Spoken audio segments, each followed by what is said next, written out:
Welcome to MiConvert. In this tutorial, I will show you how to convert SLDPRT files to 3MF format, completely free and online. Open your browser and search for SLDPRT to 3MF MiConvert.com.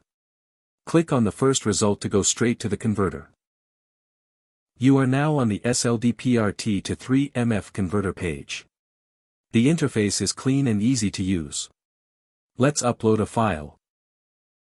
Click the Choose File button. A file picker will open.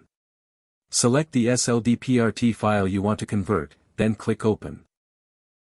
Your file is loaded and ready. You can see the file name, size, and destination format. Click Convert now to start the conversion. The conversion is in progress. You can see the progress bar moving. This usually takes just a few seconds. Done. Your file has been successfully converted. Click Download to save the 3MF file to your computer. That's it. Visit MiConvert.com for more free conversion tools. Subscribe for more tutorials. Thanks for watching.